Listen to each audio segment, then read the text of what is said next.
So ayan mga kadrama-rama, lang ko pong inaabangan nyo po no yung next na mangyayari dito sa Prinsesa ng City Jail dahil sobrang nakaka-tense na nga po no, tsaka nakaka-excite na nga din po talaga yung pinapakita ni Director.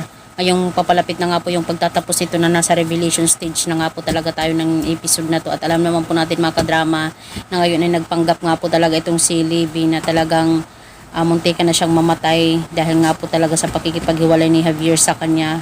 Dahil hindi niya matanggap na si Javier at si Princess na nga po talaga yung magkasintahan.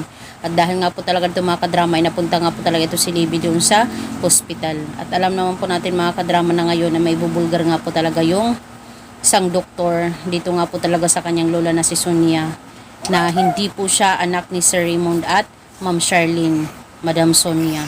Dahil hindi po talaga siya match sa kanilang dugo. Based po sa aming nalaman. Kaya talagang dahil nga po sa sinabi ng doktor dito talaga kay Ma'am Sonia, talagang sinabi ni Sonia na, Libby, magtapat ka nga, anak ka ba ni Raymond? Kung matagal mo nang alam na hindi ka nila anak.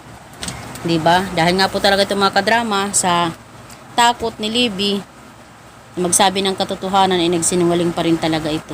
Pero hindi pa rin po talaga siya masisinungalingan talaga ng DNA test. Dahil negative nga po talaga sila, no? Hindi nga po match, hindi nga po kadugo ni Raymond itong si Libby. Sana nga po talaga, sabihin na lang po talaga ni Libby yung katotohanan para nga po dito ay maliwanagan na po talaga itong sila Sonia, no? At alam naman po natin na mangyayari po talaga yun at mangyayari po yung ating mga kagustuhan o pangarap natin na malaman talaga nila Sonia yung katotohanan at saka nila Charlene pagdating po talaga ng patapos na drama na to.